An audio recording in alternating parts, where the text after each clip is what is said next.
Welcome back to Bogan Intelligentsia. Apologies for the delay between the episodes. As you can see, we've moved studios and it's a little bit echoey and empty at the moment, but we're looking to fill it up with some bells and whistles, as well as filling up your timeline with a bit more content in the coming weeks. It's great to have Theo Nolan Isles on today's episode. Theo is a activist and a welder, and his call to activism isn't a generic one. Theo's story involves a current affair dispute gone mad, where he essentially had a conflict with a neighbor that turned into an IED being placed on his car in Darlinghurst the start of 2024. His story made national news, and Theo comes on to explain a little bit about the event itself, the aftermath, and some of the issues that affected his particular case. But Theo also provides a interesting subject matter expertise. As a person who works in fabrication and steel, Theo is able to provide a great analysis and insight into the militarization of vital industries, like the steel industry, and the vulnerability of too big to fail industry sectors being intertwined with ideological and potentially non-viable connections to states like Israel. With no further ado, please welcome Theo Nolan Isles. Welcome to the program, Theo Nolan Isles. It's been, a long time coming, and so happy to have you here at the new echoey studio. So thank you for being here. Hey, Joel, thank you very much for having me. Sorry, I hope the sound quality from the Ute is all right. Sorry, it's, but thanks very much for making the time to have a chat. Not at all. This is actually the first Bogan to Bogan, true Bogan to Bogan link. We've got some obviously old modeled Ute there with like some kind of rudimentary Don't even have connection. the headliner in it, mate. That's right. And I'm sitting in a garage that could probably be dressed up a little bit better. So we're both feeling pretty good there. Yeah. I just sort of wanted to, firstly introduce you a little bit and sort of explain to people why we're having you on today. For our listeners, can you introduce yourself a little bit and share a little bit about your background as an activist and a welder, and how you became vocal about Palestinian rights? Sure. All right. So my name's Theo Nolan Isles. I grew up in Tasmania in a very low income family, and in Tasmania is quite a economically underperforming region in general. And my father was younger. He was a left-wing activist to some degree. He actually was involved in the Glebe squats, which got shut down in the 70s or so. So I was kind of raised to left politics, I guess. The way I wound up sort of coming to anti-Zionism, it's a fine distinction perhaps, but I would call myself an anti-Zionist before I would call myself a pro-Palestinian. The reason for that is Palestinian national identity and what that looks like. As far as I'm concerned, that's something to be determined by Palestinians. I'm not Palestinian, and so I don't, in terms of defining what a Palestinian nation or culture looks like, I don't see that I have a role in that. What I am pretty committed to is trying to do what I can in my own life, which is very minimal, but do what I can to help dismantle the quote unquote Zionist entity and create space for the Palestinian people to be able to determine what a Palestinian nation is like. The way I came to this position of anti-Zionism is a bit strange. So I grew up in, it wasn't exactly an easy childhood. And so I had a childhood which involved a large amount of violence. Okay? We don't need to go into the details of that, but that was there. And I think that a lot of people who have that kind of experience do internalize this idea of it being better to be the person doing the violence than to be the person receiving the violence. I can remember as a child, this is going back to before Israel pulled out of Gaza in the 90s. I can remember seeing footage of Israeli settlers in Gaza walking around with guns. Okay, the Israelis had guns. The Palestinians didn't have guns. It was pretty clear who was on top in this setting. And at that time, I suppose I wanted to be the Israelis. I wanted to be the people in the position to have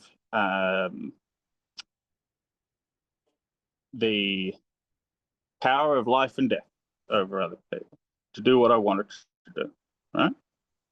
Obviously, this is a pretty horrific and horrible sort of place to be, but yeah, that's where I was, and I I sort think of understand where you're coming from a little bit. When I grew up in a family where violence was around as well, and there are those two options, and quite often the first one you mentioned is the easiest option, just to ensure that you're the first one to strike, that you're the last one to be hit, and to ensure your safety, but the courage to be able to pull back and reinterpret what that threat is, and to see violence as the root of all evil, when you come from a violent past. I mean, I don't think one is harder than the other, necessarily, but I do think one requires as a bit of introspection. You need to get out of that torrent of violence that's around you in order to do it, I think. it's important to be able to say, if you refuse to realize that any idea you have is a bad idea, it's really hard to get any better ones. Trying to maintain some degree of willingness to consider better ideas is a positive thing in general. Regarding anti-Zionism, they began a colonial project which has now come full circle, and they are just committing their own genocide now.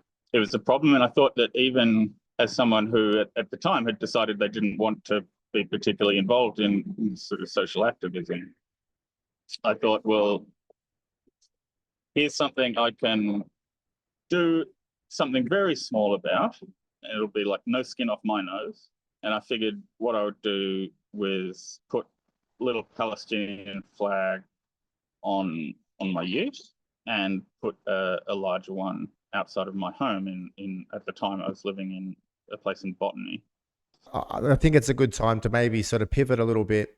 Your activism, and your pro-Palestinianism and your anti-Zionism kind of went side by side for a couple of years there. And as you said, you proudly displayed a flag. The big story around yourself, regarding the next chapter, I suppose, where you are today, was this catalyst moment where you gained national attention for being a victim, essentially, for a car bomb being placed on your car. Now, your story, has gained a lot of attention, and this people might be familiar with this. So, can you briefly explain kind of what happened and how this has changed your life? Yeah, sure. So this is January 5th, 2024.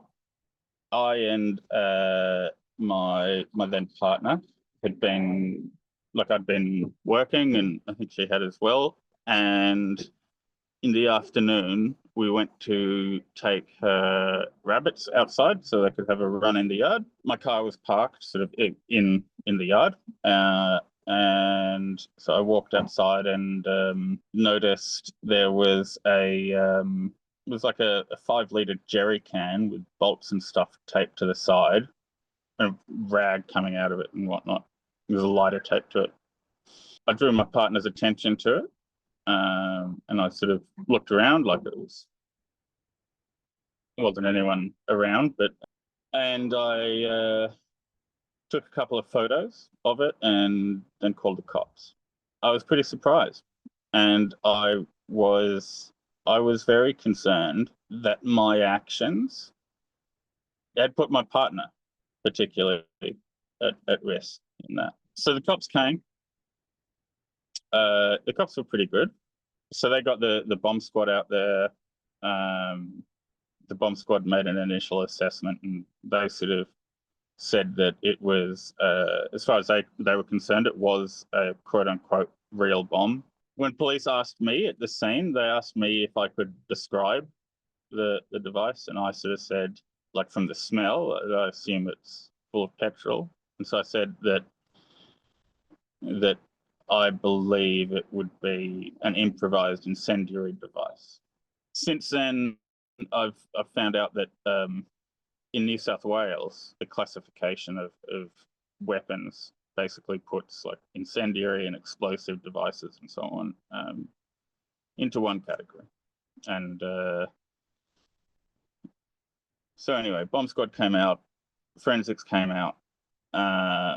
To essentially attend an IED on your car in your driveway to a response to essentially a flag. Now, you've spoken about what preceded this moment, and there was a letter, a phone call, and potentially some threats between a particular individual. Can you explain a little bit what was going on there?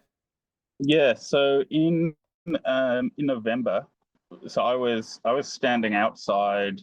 So I had the flag and I had a whiteboard, okay, and at that time I was updating the numbers of Palestinians killed. So I had that, and I would sort of update it with different quotes and whatnot. And so I was standing outside, like looking at the sign, getting ready to update the numbers or whatever. And my then partner was doing some gardening in the garden, like a few meters away from the footpath where I was. And this guy sort of wanders up to me and sort of says, like, what do you think about this? Points at the chalkboard and the flag. And I sort of said, like, it's just numbers. Like, I don't know what there is to think about, really. And then he turned to my partner. He spotted my partner in the garden, and he turned to her, and he sort of was like, "Hey, is this yours?" And apparently he hadn't twigged that it was my flag and notice board. I turned to him and I said, "No, mate, it's fucking mine." And he sort of settled back down. My partner was like 5 foot nothing, and I think that seemed maybe an easier target to get staunch with. But he calmed down, and like I sort of said, "I'm happy to talk, like what have you." And he wound up sort of saying a bunch of shit, like typical Zionist crap. And my focus was mainly just to sort of de-escalate the situation. Seemed kind of wired. So I just wanted to get everything settled down and get him to fuck off. I wasn't interested in starting anything. And so my partner and I spent like 30 minutes, maybe 45 minutes talking to him, then kind of got him packed back in his box and sorted out, and gave him a hug and wished him on his way and whatnot. He had said some shit about like he wanted me to put the numbers of Israelis killed or whatever on the chalkboard as well. And I did that for a few days to like, I wanted to just like make sure nothing, I didn't want him to have a grievance. That's because he told us his name and he told us he lived down the road and whatnot. And so this guy and another guy who we later found out that I'd been doxxed, I don't know, like a week or so before this happened. We'd been doxxed on a Facebook page called Jews of Sydney.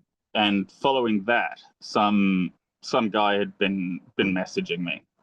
And so when the bomb happened, I gave police both of those names, as well as telling them that this guy David Wise lives down the road, told him what road he lived on.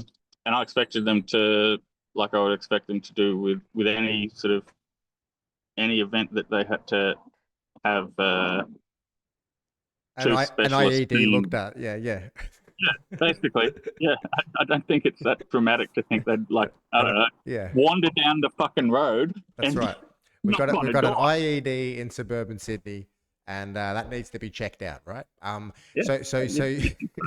So like, you know, I'm laughing a little bit because, you know, on the surface, apart from the seriousness of just how crazy this all is, it's kind of like a current affair episode, like a whacked out current affair episode, you know, like, and instead of two neighbors arguing over a tree and some bloody nuts falling or something like that on the concrete, you've got, you know, something like this happening.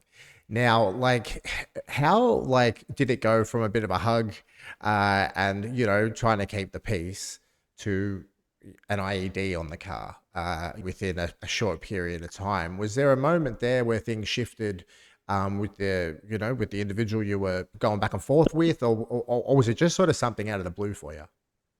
So there wasn't really any back and forth. Like, we had that interaction in November. And then I had no contact with him. Like, I didn't see him, speak to him, whatever, until he left the bomb in January, but I didn't speak to him then. And then he wound up calling me, pretending to be a Lebanese Muslim. Not very well. It wasn't a very good pretending, but pretending to be a Lebanese Muslim. This is fucking nuts. But yeah, so called me, made these threats in like that was a month after he left the bomb. So there wasn't, like, from my perspective, I had this interaction with the guy, then I never met him again. And then a bomb turned up on my car. Yeah. Like, so you didn't even get to chase each other off with rakes like in Current Affair, you know, over the tree or nothing. There wasn't any argy-bargy. It wasn't like I was fucking, like... You weren't tipping the bins over or anything like that. It was none of it. Ugh. I didn't fucking know the guy. Like, it would have been good if there was just a little bit of a saga in between, you know what I mean? But no, we've gone from, hey, fuck you, to an IED. All right. So it's really interesting, this one, Theo, the perspective I have here. You know, we've spent the last 18 months or so talking about homegrown terror attacks, whether or not they be through foreign interference or some kind of rent-a-crim dark web scenario. It's kind of blocked out the sun. But the interesting thing is what happened to you was essentially the beginning. You were the OG victim of some kind of attack threatening to sort of interrupt our social cohesion. And essentially your case wasn't getting the attention of some of the other high profile incidents, some of which have come up to be, you know, nefarious or foul play involved. So can you explain why you think your case in particular was overshadowed compared to some of these other, you know, high profile cases? Hmm. I mean, yeah, look, it's pretty simple in my opinion. A lot of what I'm about to say is based on documents that were obtained by Freedom of Information request from the AFP, significantly after the fact. But so South Sydney Police Area Command, who were the cops that were in charge of the bomb squad call out and so on and so forth, they uh, initially classified the incident as a public nuisance, which doesn't make sense. They also refused to lay any weapons charges, even though it was clearly an IED made. It was like I'll be clear, like it was a pretty incompetent, like it was a shit job that he did, in my opinion. Doesn't like not professional, don't have any experience or anything, just like fucking whatever. I think it was a shit job, but we're not discussing whether he's skilled. We're discussing whether he did or didn't, and he did. He had a crack. He made an IED and he left it on some bloke's car with a note saying to take down the flag, and scared the living shit out of me, out of my partner, out of our neighbors, out of a whole lot of people. The fact that, so I think the reason that that case wasn't given appropriate, wasn't dealt with appropriately by police and media and politicians and so on and so forth, public figures. I think it's very simply that it was because it was Zionist terrorism against someone showing support for Palestinian freedom, I guess. So yeah, and that sort of breaks this narrative which so many in media and government and so on, intel and law enforcement are trying to present, which is you need to be scared of the brown guys, and that Israel are our friends. What kind of fucking friend forges your driver's license to use it to go commit an assassination? That's not a fucking friend, if you ask me. And you're referring to the 2011 incidents. Yeah, that's right. I mean, where a former Labor government essentially repudiated diplomats for an event that seemed a little bit less consequential than some of the things going on at the moment. So it's interesting to see the contrast between the Albanese Labor government and the Rudd Labor government, and one would want to think how your actual case would have been handled in those two different eras as well. So these subjective glass half whatever sort of methods that you say are being applied to this case, your case. When you look at them in isolation, are some of these, do you think, reasons as to why there was a 2-month delay in arresting David Wise? So, I mean, yes, basically. Like, the reason AFP became notified about this case, according to their own internal documents, is when someone in the AFP read an article Michael West published. It's a fucking cover-up. Like, I'm sorry to come across like a, I don't know what, but like, if state police, and look, I am, there are some names and so on and so forth I can't go into here, but if state police call out fucking bomb squad, confirm that there is a bomb, say then that it was actually a public nuisance, say, yeah, we followed up with this guy, David Weiss, whose name you gave us, and he definitely wasn't involved. Turns out later it's like some issue with the spelling of his surname, and they'd found a different David Wise who lives in a different suburb. And they don't tell the fucking AFP that there was a bomb.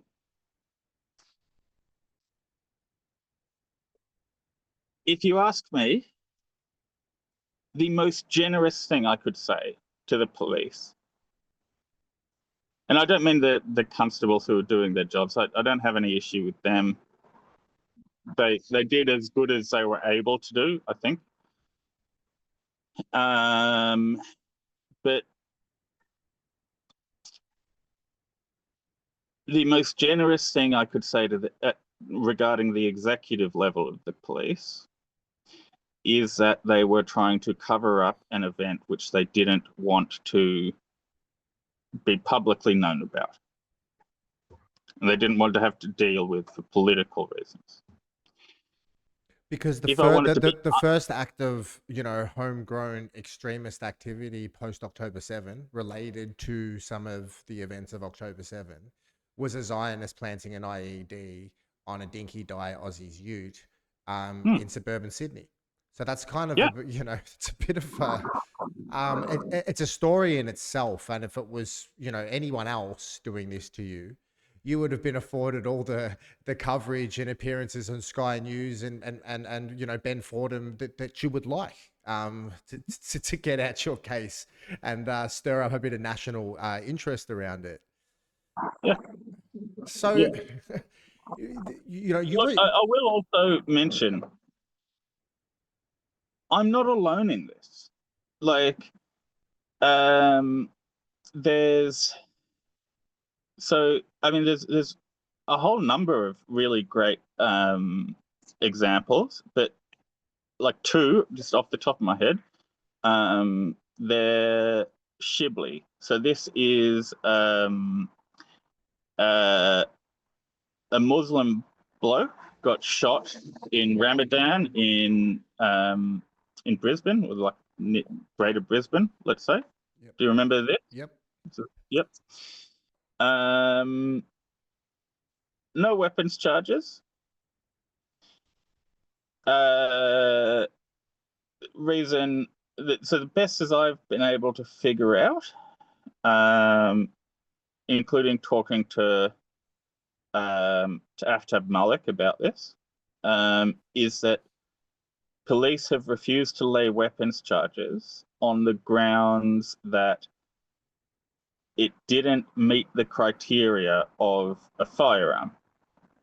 What was used was, if in case anyone's in any doubt, because it wasn't fucking reported, what was used was a 3D printed 22 handgun. So we're talking about exactly the same caliber and the same construction method as was used by Luigi Mangione in the assassination of what's his name.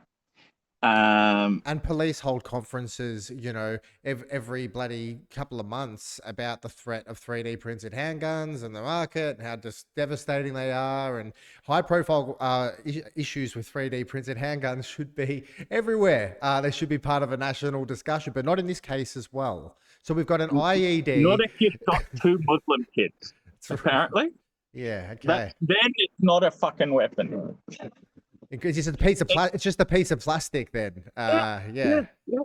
Well, like, it's kind of incredible to sort of see, and seeing the way the media kind of described the device on your car as a fake bomb. They kind of led with this, it's a fake bomb. Like, it was kind of like you go down to Toyland and buy some Halloween fake bomb and put it on someone's car, and it looks really funny. But at the end of the day, that's all it was. And this really helped to define the narrative around the story, your story that was, the little bit of your story that was put out into the main.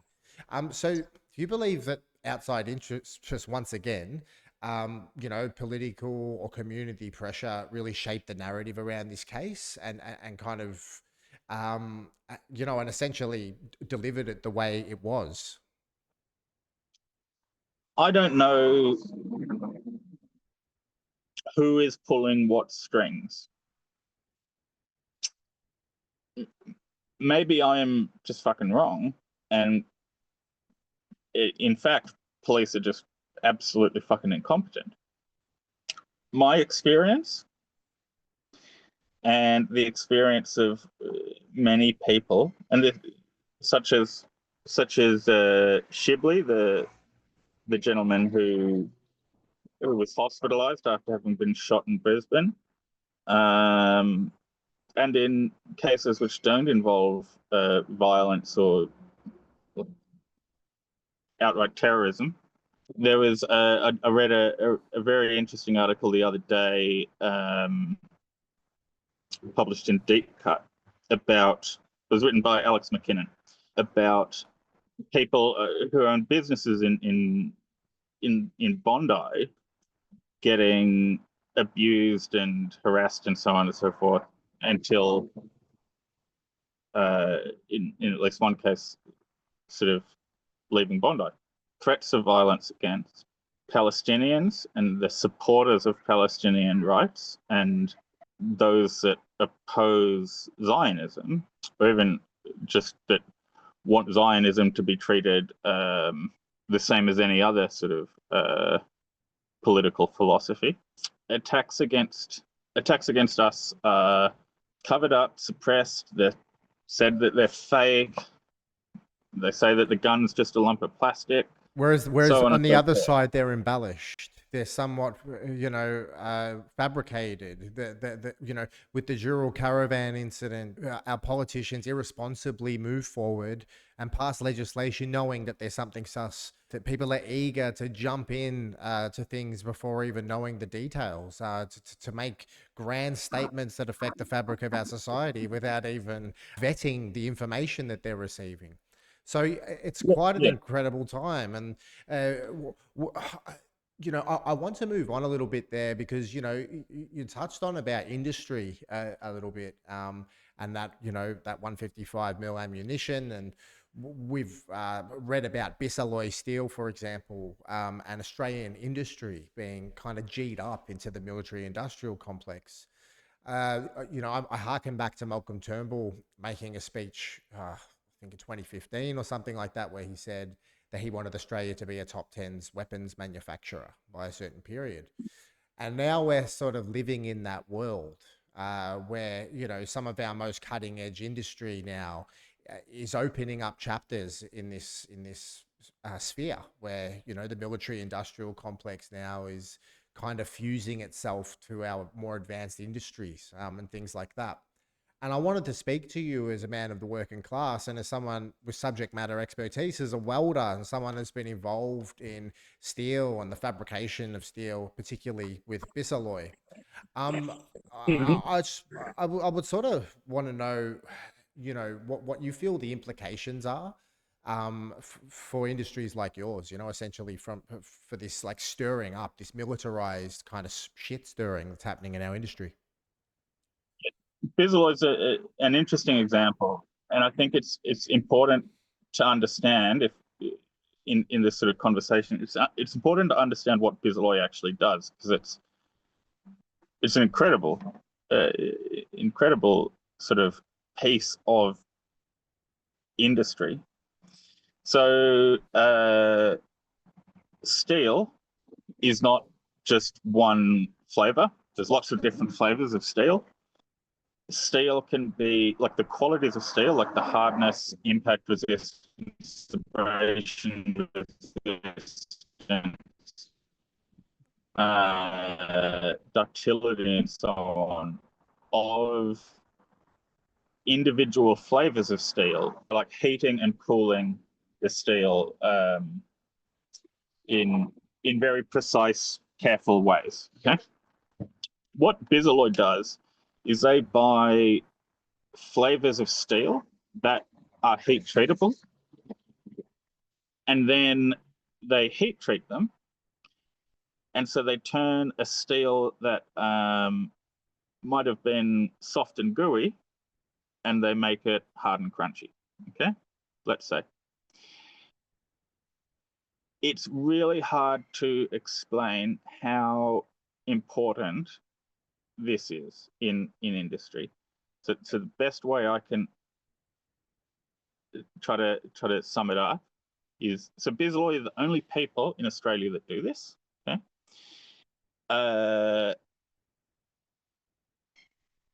Every time you drive past a construction site, like big construction, like civil works, or every time you drive past a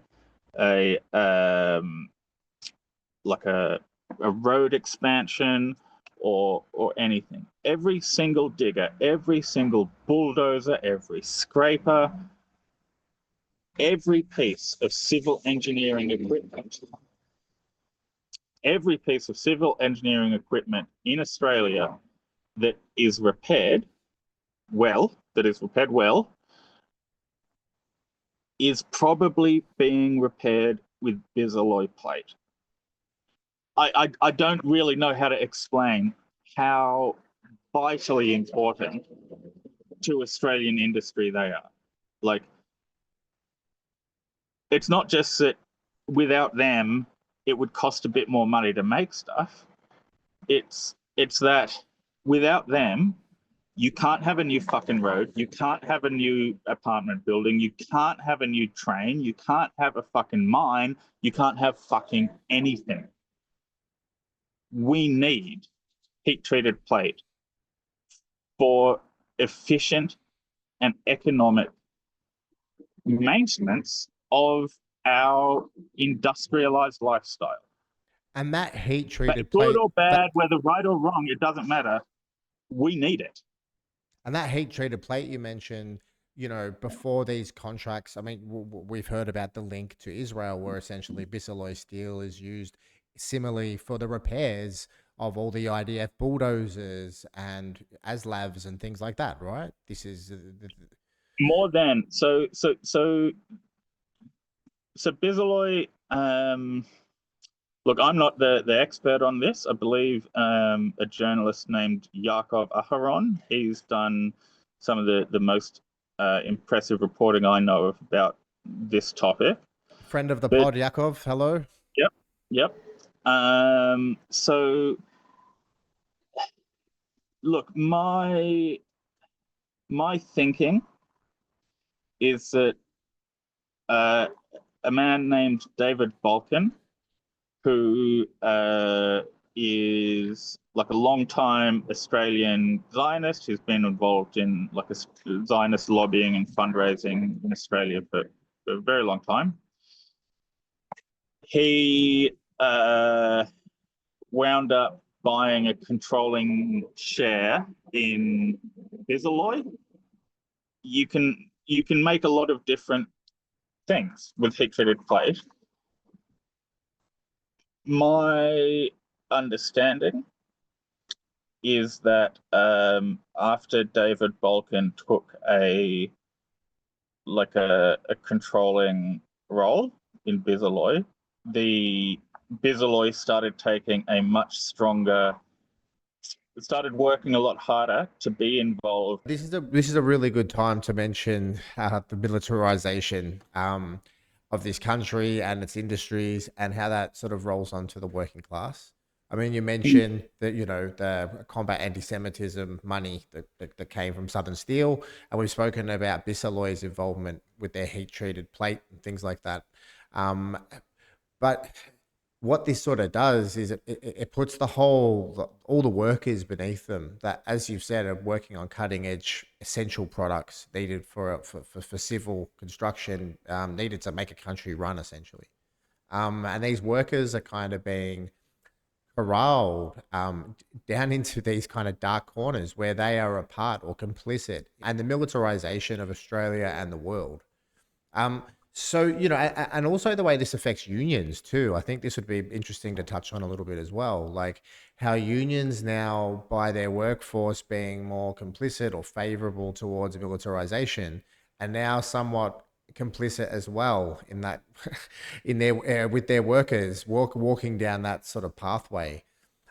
So how do you see, places like Bisalloy and Southern Steel, and and their workers being affected by this sort of jump into the military industrial complex or the ideological space, where we've got large, too big to fail companies deciding to support the nation state of Israel openly. Look, so Bisalloy is a very good example in this. I'm going to preface this, like everything I say is my own opinion. I may be wrong. I'm not sure. If I say something as fact, that may be me just being a fucking idiot. Okay, so do your own fact checking. It's my own opinion, not necessarily fact. Lawyers fuck off. I understand. Yeah. I'm not entirely sure that Bisalloy as a company decided to get into arms manufacture. What I think may be closer to the truth is that David Balkan may have bought a controlling share in Bisalloy and used that control to use Bisalloy, a pre-existing company, to supply armament in the form of armor plate to Israel for Israel to better conduct genocide, apartheid, and occupation. Bisalloy is they're a private company in Australia, but they are a company which we really rely on. If we lose that production capacity in Australia, it's going to have some pretty profound flow-on effects. My big fear is, and so as you say, like in some ways it's too big to fail, or maybe more correctly, our government can't afford to have it fail. If Bisalloy down the track gets hit with punitive damages for their corporate role in genocide and apartheid and illegal occupation, who pays for that? I suspect it's not going to be David Balkan. It might be Bisalloy's other shareholders. It might be Bisalloy itself. If it's Bisalloy itself, that means that like if they're selling machinery or whatever to come up with cash to pay a fine, that means that they're less able to produce a product of really vital necessity to the Australian way of life. What I imagine would be most likely in this situation is that Bisalloy would apply to the Australian government for a bailout, and the Australian government would foot the bill for Michael Balkan's potentially criminal misuse of Bisalloy, the sole Australian manufacturer of quenched and tempered steel plate.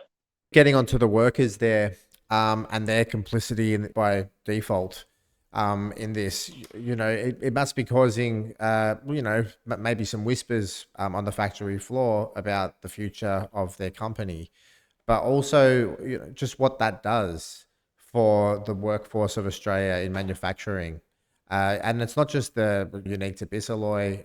There was a Rheinmetall contract being picked up in Queensland.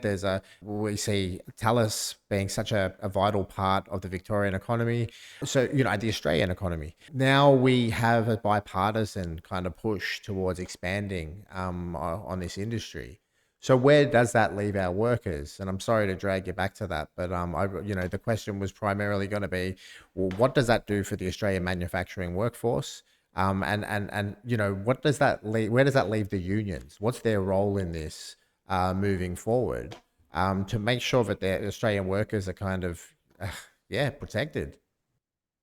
I think one, if we consider the workers, if building bombs is a long-term sustainable industry, I would have concerns about the other societal factors that make that so. I have no issue with having defense infrastructure.